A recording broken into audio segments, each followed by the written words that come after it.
Presiden Prabowo Subianto rencananya akan melantik perwira tinggi yang akan menduduki jabatan strategis di lingkup TNI pada hari Minggu 10 Agustus 2025 esok, Tribuners.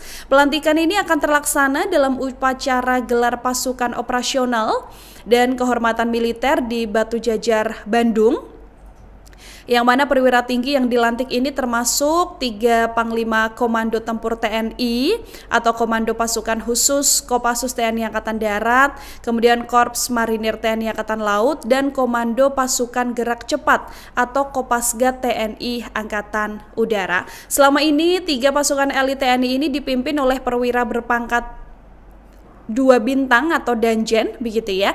Tapi dengan peraturan terbaru ini, Tribuner, satuan-satuan tempur elit dari 3 matra TNI ini akan dipimpin oleh perwira tinggi berpangkat Jenderal Bintang 3 atau Letnan Jenderal Marinir, dan Marsekal Madya.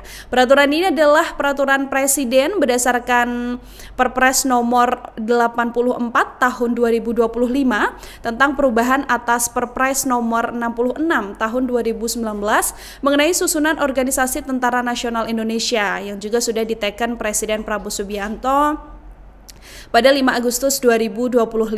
Seturut hal itu juga, jabatan komandan yang selama ini melekat pada pucuk pimpinan satuan akan berubah menjadi Panglima, Tribuners, yakni Panglima Komando Pasukan Khusus atau Pangkopassus TNI Angkatan Darat, kemudian Panglima Korps Marinir atau Pangkomar TNI Angkatan Laut, dan Panglima Korps Pasukan Gerak Cepat atau Paskopasgat TNI Angkatan Udara. Panglima TNI Jenderal Agus Subianto juga sudah menunjuk 3 nama yang akan menjadi pemimpin baru pasukan elit tersebut. Di antaranya adalah Maijen Yon Afriandi. Ini diangkat sebagai Panglima Komando Pasukan Khusus atau Pakospassus TNI Angkatan Darat.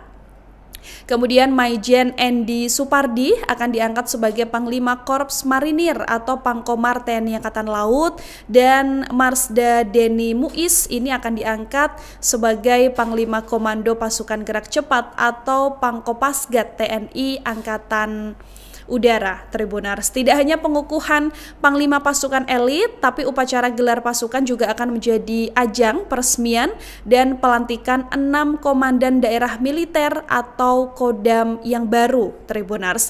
6 kodam baru yang akan diresmikan ini ada di sejumlah wilayah strategis di Indonesia, begitu ya. Pembentukan kodam ini juga sejalan dengan wacana yang memang sudah ditargetkan di TNI Angkatan Darat, misalnya ini menargetkan penambahan 22 kodam baru, begitupun juga di beberapa sektor lainnya untuk perimbangan di setiap provinsi, Tribuners. Download Tribun X sekarang, menghadirkan lokal menjadi Indonesia.